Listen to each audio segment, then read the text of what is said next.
নেকির কাজ করলো, যে কাজ করলে নেকি হবে, যে কাজ করলে আমার আপনার জীবন পরিবর্তন হয়ে যাবে, এমন ভালো কাজ, এমন সৎ কাজ করলে আমার আপনার জীবন ধন্য হয়ে যাবে, সাফল্য লাভ করব, কামিয়াবি অর্জন করব, আমার আপনার গুনাহ খাতা মাফ হয়ে যাবে, আমরা জান্নাতের পথ বেছে নেব, আমরা জান্নাতের দিকে এগিয়ে যাব, আমরা জান্নাতের দিকে ধাবিত হব।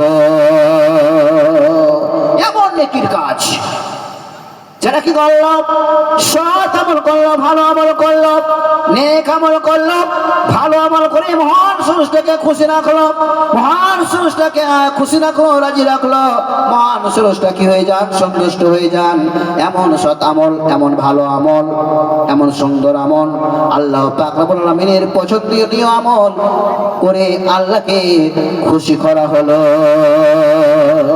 আল্লাহ খুশ হয়ে গেল, আনন্দ হয়ে গেল, সন্তুষ্ট হয়ে গেল। কি করে? সৎ আমল করার বিনিময়ে।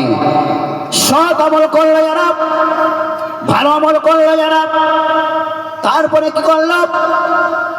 আল্লাহকে বিশ্বাস করলো, বিশ্বাস করার পরে সৎ আমল করলো, এই দুটো জিনিস করার পরে কি করলো? মানুষকে, একজন মানুষ আরেকজন মানুষকে, একজন মুসলমান আরেকজন মুসলমানকে, একজন মুমিন ব্যক্তি আরেকজন মুমিন ব্যক্তিকে, একজন মুসলিম ব্যক্তি আরেকজন মুসলিম ব্যক্তিকে কি করলো?